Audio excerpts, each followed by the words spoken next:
tardes. Buenas tardes. Buenas tardes. Buenas tardes. Son las 4 y es la hora del café.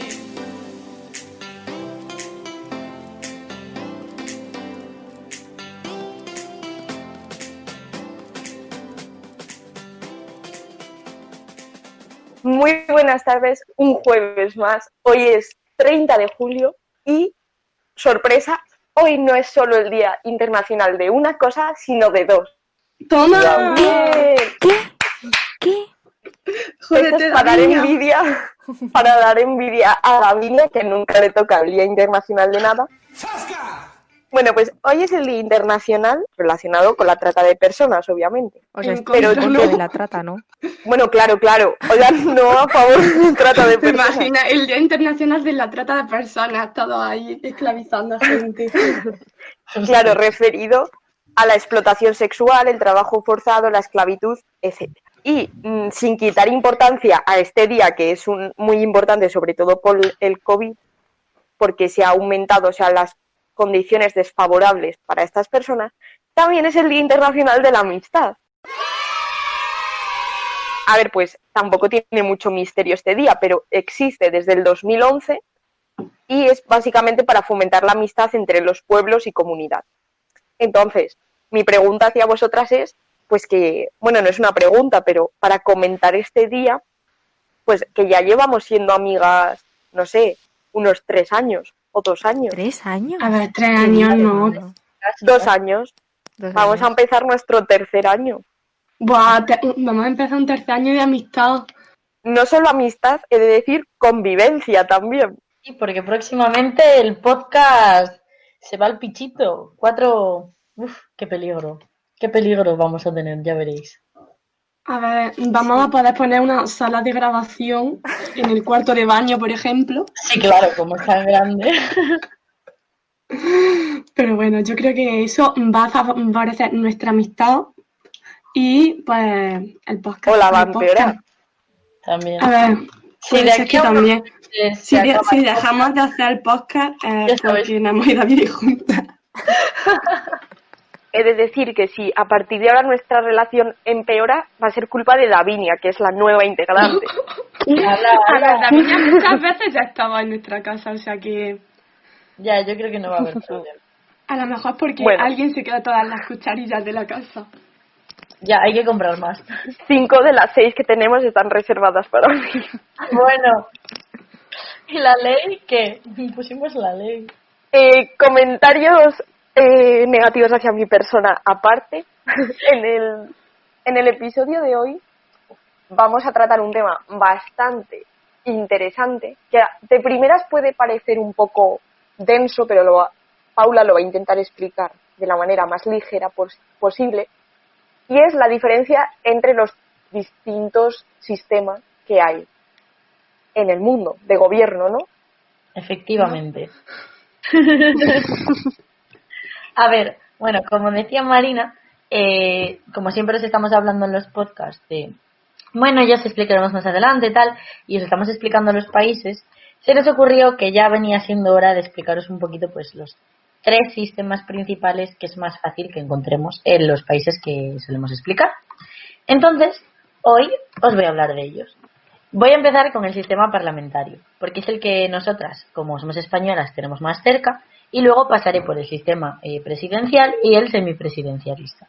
Aunque, como sabréis, hay un montón de países y cada uno tiene sus propias variaciones y sus propios cambios. Creo que así podéis tener una visión a grandes rasgos y os ubicaréis un poco mejor en el resto de podcasts que vamos a hacer, ya que nos gustaría hacer uno sobre las elecciones de Estados Unidos, que yo creo que a vosotras chicas os tiene que estar encantando con toda la movida esta de Kanye West y demás, porque bueno, en fin, ya hemos hablado en los anteriores podcasts de esto y va a dar para mucho. Pero bueno, entonces voy a empezar con el sistema parlamentario. En este caso se trata de un sistema de gobierno donde se elige a dicho gobierno por el Parlamento. Entonces, el gobierno va a ser el poder ejecutivo, es decir, el que ejecuta las leyes y se compone por varias personas y suele ser colegiado. ¿Qué quiere decir esto? Que todas las decisiones son tomadas debatiéndose entre todos los miembros de dicho gobierno. Y por el otro lado, el Parlamento es el poder legislativo, el que hace las leyes. Entonces, la soberanía la tiene el Parlamento, es decir, la ciudadanía vota y escoge a los integrantes del Parlamento que luego escogerán al gobierno. Suele ser el partido más votado o partidos que hacen una coalición para llegar al gobierno. A pesar de esto, se crean mecanismos entre ambas ramas para que se pueda controlar, ya que si una de las ramas tuviera muchísimo más poder que el otro, podría acabar derivando en una pérdida de la democracia. Algunos de estos mecanismos, por ejemplo, son la posibilidad de disolver el Parlamento o la moción de censura que se puede hacer al gobierno. Una moción de censura que hemos tenido en España, por ejemplo, fue la que se hizo a Rajoy, y es un procedimiento en el que los partidos que están representados en el Parlamento, es decir, aquellos que han logrado escaños en las votaciones generales que se hacen a nivel nacional, pueden exigirle al gobierno, es decir, a los partidos que están ejecutando las leyes, que se hagan cargo y que asuman su responsabilidad política. De esta forma, el sistema parlamentario suele ser una monarquía o una república parlamentaria. Entonces, de esta forma, suele haber una distinción entre el jefe de gobierno y el jefe de Estado. Chicas, ¿vosotras sabéis las diferencias entre el jefe de gobierno y el jefe de Estado? Yo creo que sí, vaya. Creo que el jefe de gobierno es el presidente, ¿no? Sí, lo que O sea, el sería... presidente del gobierno, del ejecutivo. Vaya. En España lo que sería Pedro Sánchez, que Sí, es el jefe de Estado, el rey, o Sí. el presidente de la república. Justo. Esas son las diferencias. Lo que pasa es que muchas veces al hablar así parece que no se distingue muy claramente qué hace cada uno de ellos. Y en realidad las funciones que tienen están muy separadas. El jefe de gobierno, lo que vendría a ser en España Pedro Sánchez, funciona a través del órgano colegiado, es decir, el gabinete o el consejo de ministros del que estábamos hablando antes, donde están todos los primeros ministros, pues, de educación, de trabajo, etcétera. Por otro lado, el jefe de Estado, lo que vendría a ser, en el caso de España, que es una monarquía, el rey, tiene atribuciones que son muy puntuales y relativamente restringidas. Es decir, que realmente lo que hace es actuar como mediador en los problemas políticos que puede haber. Él no ejecuta ni legisla las leyes, sino que eso, está un poco de árbitro. Algunos ejemplos de los sistemas parlamentarios son el de 4 grandes países que podemos encontrar en Europa. El primero sería el modelo inglés. En Inglaterra, el Parlamento tiene 2 cámaras, la Cámara de los Comunes, que sería la Cámara Baja, y la Cámara de los Lores, o Cámara Alta, que esto viene un poco pues de la historia que tiene el sistema parlamentario en Europa. Como decía, en la Cámara de los Comunes sería donde el partido con el mayor número de miembros formaría el gobierno. Es donde se produce el debate y donde se proponen nuevas leyes que deben ser aprobadas. Y la Cámara de los Lores, que es la Cámara Alta, es independiente y en este caso complementa el trabajo de la Cámara Baja, por lo que hay aquí nuevamente ese control, este check and balance que se suele denominar. Por otro lado, Alemania también tiene una legislatura bicameral, en este caso el Bundestag y el Bundesrat. La diferencia, pues el Bundesrat sería, por así decirlo un poco, como una cámara territorial, porque se representan los 16 estados que tiene Alemania y tiene también poderes legislativos para controlar la otra cámara. El modelo de España, en el que ya mencionamos un poquito antes, en este caso pues tenemos lo que conocemos todas, el Congreso de los Diputados y el Senado, que es la cámara nuevamente que representa a las comunidades autónomas y a las provincias. Que esto, por sorprendente que nos parezca a nosotras, a la gente que no es de España le llama la atención, porque nuestra división territorial es un poco particular, ya que tenemos autonomías con provincias y luego además, pues dependiendo de la zona, hay pues localidades, parroquias, porque yo supongo que en vuestras ciudades parroquias no tenéis, que es algo muy típico gallego. No, no hay parroquia. Hay, o sea, no se divide de esa forma, pero... Que aquí sí que hay parroquias, pero sirve solo para designar como al territorio hablando religiosamente, no se usa. Claro, aquí parroquia pues, de Semana Santa, cuando se juntan eso. Claro, o sea, es que aquí yo creo que sigue lo mismo. Lo que pasa es que sí que hablamos de parroquias, aunque, ¿sabes? O sea, sí que lo tenemos como zonas. No necesariamente solo porque haya una iglesia que se adscriba a esa zona o así. Pero bueno, es un poco complicado igual. Y luego, pues tenemos el modelo de Italia, que nuevamente es bicameral, y tenemos el Senado de la República, donde se representan las 20 regiones, y la Cámara de los Diputados. Por otro lado, es muy curioso que en el caso de Latinoamérica, los países que tienen el sistema parlamentario son principalmente los francófonos, como la Guayana Francesa o Haití. Ahora toca el turno del sistema presidencialista. ¿En qué se diferencia este con el parlamentario? Bien, pues la principal diferencia y la más clara que tenemos que tener en cuenta es que hay un presidente que es elegido directamente por el pueblo. Es decir, hay sufragio directo en este caso. Nuevamente tenemos las tres ramas de la división de poderes, de la que hablaban los ilustrados, que probablemente los que estudiéis algo relacionado con ciencias políticas y así los tendréis bastante en la cabeza. Pues tanto la ejecutiva, la legislativa y la judicial son independientes entre sí. Es decir, ninguna puede destituir o disolver a ninguna otra, ¿vale? Cada uno tiene sus poderes específicos y se busca un equilibrio. Entonces, aunque este presidente sea elegido directamente por el pueblo, se puede llegar a pensar que este jefe ejecutivo vaya a tener un montón de poder y tenga un papel muy importante, pero en realidad este sistema presidencial lo que hace es que divide el poder entre muchos, por lo que aunque haya un presidente no hay realmente una supremacía de él sobre el resto de individuos o instituciones. Algunos de los ejemplos sería, por ejemplo, en Estados Unidos, lo que vendría a ser ahora Donald Trump, que es el presidente. Efectivamente, en este caso tiene muchísima autoridad, ya que al final puede aprobar o rechazar proyectos de ley, pero el Congreso puede anular el veto del presidente a partir de una mayoría. Y bueno, hay ciertas curiosidades también en el modelo de Estados Unidos. Pero también es muy importante que en el caso de Estados Unidos, como es un estado federal, es decir, que hay varios estados, pues se divide y hay dos sistemas. Tenemos el gobierno estatal y el gobierno federal, que en realidad es una réplica el uno del otro, pero que claro, están como a nivel más pequeño y a nivel más grande, pero el sistema es el mismo. Luego, en América Latina, la mayor parte de países de habla hispana también tienen este tipo de sistema, en lugar de uno parlamentario.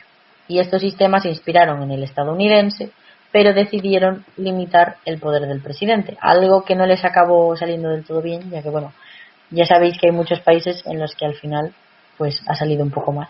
En último caso, el sistema del que os quiero hablar ahora es el semipresidencialista, que en este caso pues lo que hace es combinar un poco ambos sistemas anteriores y intenta coger lo mejor de los dos mundos, como decía Hannah Montana.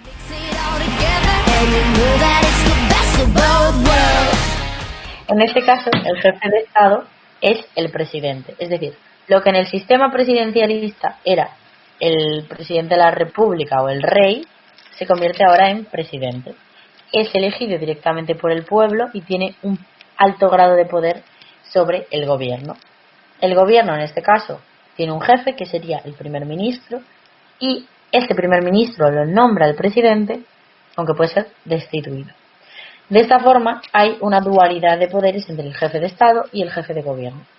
Y entre estas dos personalidades se dividen las tareas de la política para que estén un poco más repartidas, tanto estatal como gubernamental. Un claro ejemplo de esto pues sería el modelo de Francia. Pero es verdad que al final no podemos encasillar cada uno de los países en estos sistemas, ya que es muy complicado, hay muchas variaciones y muchos derivados. Por ejemplo, Japón, que es una monarquía parlamentaria y constitucional, existe un emperador en lugar de un monarca, lo que ya deriva un poco pues de la historia que tiene.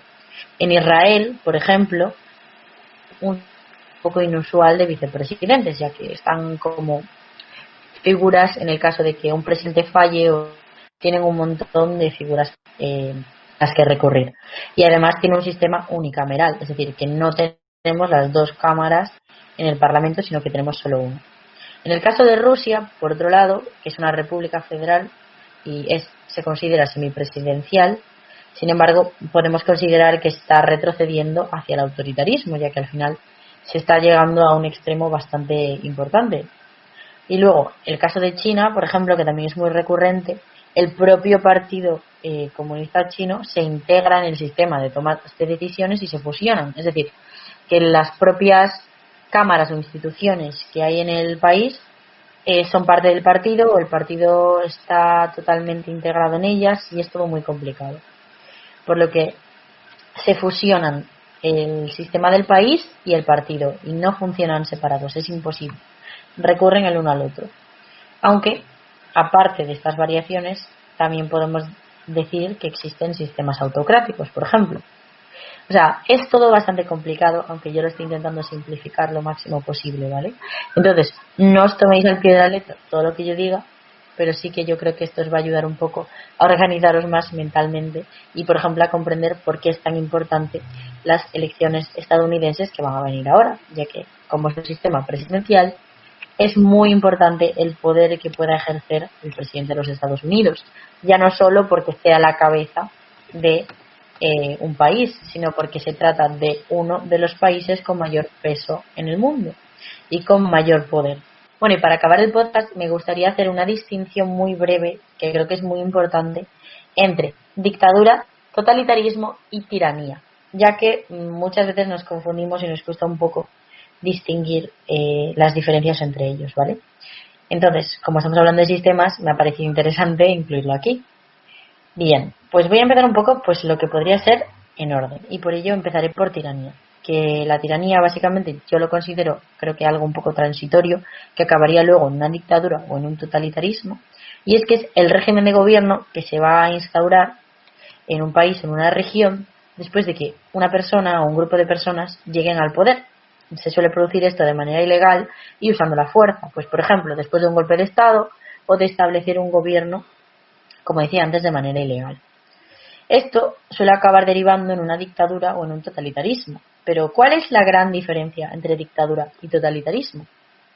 ¿Vosotras lo sabéis? Pues yo, si me la recuerdas, te lo agradezco. Vale, pues la diferencia principalmente es en quién la impone. En el caso de una dictadura, el poder se concentra en una persona. Es una sola persona la que toma las decisiones políticas, económicas, sobre el ejército, sobre la sociedad, etcétera. Por lo que las instituciones propias y públicas y ciudadanas no tienen autonomía, sino que simplemente van a acatar lo que diga el jefe. Es decir, si ahora yo impongo esta cosa, todas las instituciones van a tener que aceptarlas. En el totalitarismo, si bien es parecido, en este caso el poder se ejerce dominando a través de un partido único.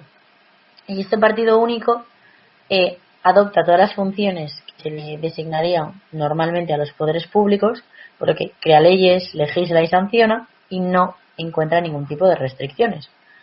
Puede exaltar a una figura central, que es la que al final impone el poder por encima del partido, pero es muy muy importante que exista este partido único y que social y represión de todo lo que vaya en contra de este partido único y de los objetivos que este partido impone. No sé si se ha entendido muy bien la diferencia, espero que sí. Yo creo que lo más importante es el poder en una sola persona, el poder concentrado en un partido único donde puede haber una cabeza que destaque un poquillo más, pero me parece muy importante mencionar esto para dar final a este podcast. Aunque bueno, no es el final total, porque ahora llegan las noticias del final que os introducirá Marina. Bueno, sí, me gustaría añadir una reflexión curiosa que, a ver, bueno, tiene que ver con el tema porque es de los gobiernos. Y es que leí hace poco que actualmente la única forma de llegar al gobierno, de llegar a presidente más bien del gobierno, ya no es ascendiendo dentro de un partido, sino que es al populismo. Bueno, o sea, no sé qué pensáis vosotras. Es algo bastante interesante. Sí, es un tema que encaja más con el episodio pasado pero bueno, no sé, me ha venido ahora a la cabeza esa reflexión y esa noticia que leí y me parece bastante curioso para pensar sobre ello. A ver, yo creo que depende mucho del país pero bueno, de la gente más que del país. Pero sí que es verdad que el populismo tiene trazos que hacen más atractivo a un postulante al gobierno, ya que al final el populismo es mucho la retórica, la presión, Sí, el llegar a la gente de manera sentimental y es de, yo creo que preferimos escuchar lo que nos gustaría que ocurriera antes de asumir la realidad, que sería lo que puede ocurrir de verdad. sí, hacía referencia más a democracias consolidadas el artículo, porque, pues, bueno, en el caso de España, si lo pensáis, se ha dejado atrás, obviamente se sigue votando a PP y PSOE, que han sido como los partidos tradicionales donde se ha ascendido dentro del partido, pero los partidos que han surgido más nuevos se han hecho eco gracias al populismo en realidad. No sé, hacía un poco referencia a eso, pero es una idea para que piensen nuestros oyentes y se replanteen esta cuestión. Terminado este tema que esperamos que os sirva de ayuda, es un breve resumen sobre todos los sistemas que hay. Vamos a pasar con noticias de actualidad sobre distintas partes del mundo, así que cuando queráis, María. Vale, pues empiezo yo.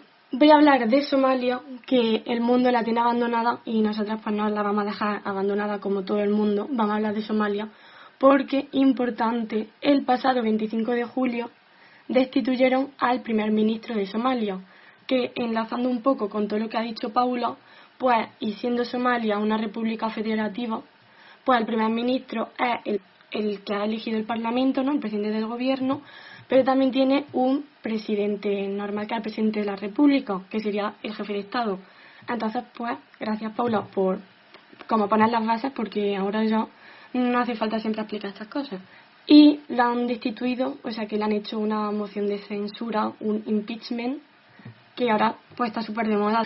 Ya sabía de antes, pero yo creo que desde que se le hizo a Rajoy estoy viendo mucho impeachment por aquí. Y La verdad es que sí. el Parlamento pues ha echado al presidente del gobierno que hay con 170 votos a favor y 8 en contra. O sea que para el hombre no le ha salido muy bien lo de ser elegido presidente, que lo habían elegido justo hace poco. Pero, ¿por qué lo han echado? Pues hay aquí tensiones geopolíticas, terrorismo y Estados Unidos. O sea, hay de todo, ¿no? Viene desde principios de año que el presidente que lo vamos a llamar Jaire, porque siempre digo los nombres del presidente, pero en verdad, pues yo sé que ni vosotros acordáis ni yo me acuerdo, así que vamos a llamarlo Jaire, que lo estaré diciendo mal. Pero era el presidente que más democráticamente había sido elegido hasta ahora, porque lo habían elegido por una persona, un voto, pero sin sufragio universal, entonces pues democrático no es mucho. La cosa es que Somalia y Kenia tienen movida. Kenia pues está lindando con Somalia, ¿no? Entonces, desde primeros de año, desde enero, no sé si acordáis, un atentado que hubo en Nairobi en un hotel y fue como bastante fuerte. Ese atentado fue protagonizado por un grupo terrorista somalí, que es el Al-Qaeda de Somalia, que se llama Al-Shabaab. Y pues aparte de atentar en Nairobi, también atentaron en un pueblecito, bueno, una localidad donde Estados Unidos tiene una base militar. Entonces pues ahí ya la liaron bastante. Aparte, Kenia y Somalia pues también tienen movidas por controlar las aguas, porque sus aguas limitan, bueno, que se llevan mal, ¿no?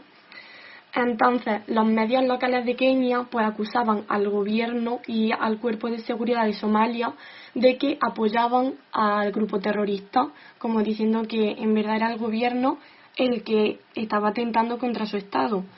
Y obviamente pues el gobierno somalí dijo que no, que ellos no tienen nada que ver y que la seguridad y que los cuerpos de seguridad nacional de Somalia son completamente independientes y que ellos están también luchando contra el terrorismo.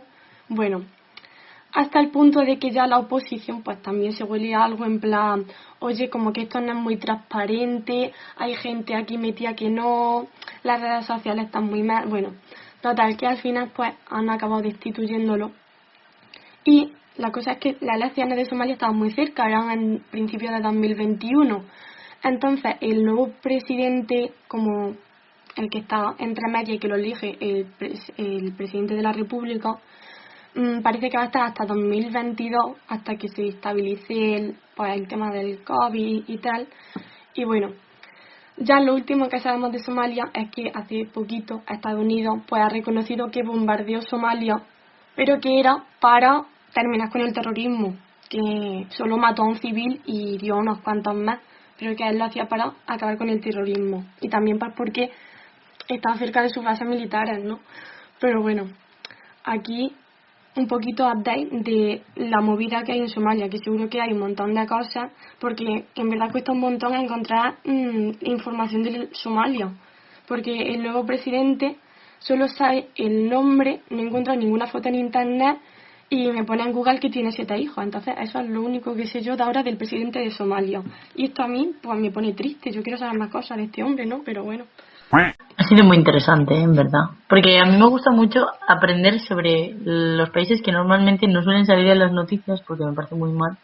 La verdad, parece que siempre estamos limitados a lo mismo.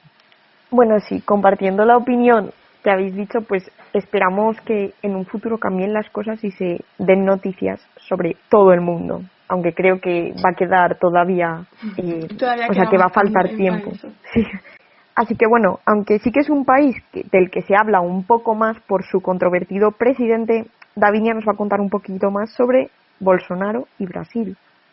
Sí, y es que el domingo pasado, o sea, el día 26 de julio, una coalición de 60 sindicatos y movimientos sociales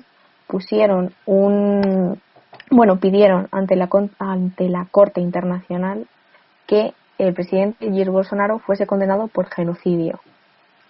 Vamos a ir un poco explicando un poco todo porque es un poco controvertido el tema. Vale, primero, ¿qué es la Corte Penal Internacional? La Corte Penal Internacional es un juzgado independiente que tiende hacia la universalización de los derechos humanos. Se creó por iniciativa de la ONU mediante el Estatuto de Roma, pero no forma parte de la estructura de la ONU, o sea, es independiente y además es permanente. ¿Qué se encarga de juzgar? Se encarga de juzgar a los responsables por crímenes de guerra, crímenes contra la humanidad, de genocidio o de agresión, es decir, crímenes que atañen a una sociedad internacional. Según estos sindicatos, dicen que Bolsonaro ha cometido un crimen de lesa humanidad. ¿Por qué? Por alentar acciones que aumentaron el riesgo de proliferación del virus, así como por negarse a implementar políticas de protección contra las minorías. De forma explícita, dicen literalmente de haber actuado con negligencia criminal durante su gestión de la pandemia del COVID, arriesgando la vida de profesionales de la salud y miembros de la sociedad brasileña. ¿Por qué? Porque según ellos, según ellos no, esto yo creo que no es tan subjetivo, sino que es objetivo, y es que nunca ha seguido las recomendaciones de su Ministerio de Sanidad para frenar el contagio. Además, ha provocado aglomeraciones y ha defendido el uso del medicamento este tan famoso que se puso hace 2 meses o así, que decían que era la solución del coronavirus, que era la cloroquina. Y él, ha defendido el uso de este medicamento para tratar el coronavirus, pero no hay evidencias científicas de que esto ayude. Es decir, en algunos casos también han dicho los científicos que este medicamento hace el efecto contrario, sino que agrava más los problemas que trae consigo el coronavirus. También le acusan de vetar las leyes aprobadas por el Congreso para contener la epidemia, como el uso obligatorio de mascarilla en lugares cerrados, comercios, y además por no proteger a las poblaciones más vulnerables, como los pueblos indígenas. Y es que, según he leído, el gobierno de Brasil tiene la obligación de garantizar, por ejemplo, el uso de agua potable a estas poblaciones, y el gobierno de Brasil lo ha vetado. Entonces, veremos a ver si al final se le acaba juzgando o no. Además, el presidente Bolsonaro ya había sido denunciado anteriormente por intento de genocidio de los pueblos indígenas. O sea, ya tiene 3 demandas en el Tribunal de la Corte Penal Internacional, es decir, en La Haya, que que se exige que se investigue su actuación en estos temas. Vale, y ahora vamos a ver qué dice el artículo en el que se basan para investigarle. Y es el artículo 7 del Estatuto de Roma, que es en el que se basa la Corte Penal Internacional, que dice textualmente que para que haya un crimen de lesa humanidad tiene que haber un ataque generalizado sistemático contra una población civil y con conocimiento de dicho ataque. O sea que lo que, por ejemplo, en este caso se le acusa a Bolsonaro, ese ataque generalizado es, no proteger cuando se podía haber protegido a la sociedad brasileña, o sea, un grupo bastante considerable de personas, y además con conocimiento de dicho ataque, es decir, con dolo, es decir, que él sabía que lo que estaba haciendo pues no era correcto y estaba incitando a que la gente, bueno, pues tuviese la enfermedad. Los ejemplos que pone el artículo 7 como crímenes de lesa humanidad son asesinato, exterminio, esclavitud, deportación, tortura, persecución de un grupo o colectividad con identidad propia, crímenes del apartheid y otros actos inhumanos de carácter similar que causen intencionadamente grandes sufrimientos o atenten gravemente contra la integridad física. En este caso creo que se le pretende juzgar por genocidio. Entonces veremos a ver lo que pasa. Primero, la Corte Penal Internacional tiene que decidir, igual tarda meses o incluso años, si lo investiga o no lo investiga, porque claro, a la Corte Penal Internacional igual le llegan, yo qué sé, 500 denuncias a la semana. Entonces tiene que valorarlo si lo denuncia o no. Y luego, bueno, pues ya veremos cómo se suceden los acontecimientos y si a Bolsonaro lo juzgan o no. ¿Qué pensáis? ¿Que lo van a juzgar o que no? A ver, yo creo que puede que lo juzguen, pero no estoy segura de que lo terminen encarcelando ni poniéndole alguna pena. Además, tampoco sé si lo podrían también juzgar por el tema del Amazonas, de que se negó a que otros países entraran para ayudarle cuando una catástrofe. Sí, tiene un montón de solicitudes de investigación en la Corte Penal Internacional por estos temas. Y además también se le han juzgado ante otros tribunales internacionales. O sea que tiene lista de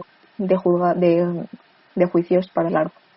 Bueno, pues hasta aquí una semana más. Nos vemos la semana que viene, pero mientras tanto podéis seguirnos en nuestras redes sociales, en Facebook, Twitter, Instagram, @café de las 4 y escuchar los episodios anteriores en Spotify, Evox y YouTube. Y nada, pues hasta la semana que viene. Bye bye. Mini pausa para tirar de la cadena. Voy a poner eso.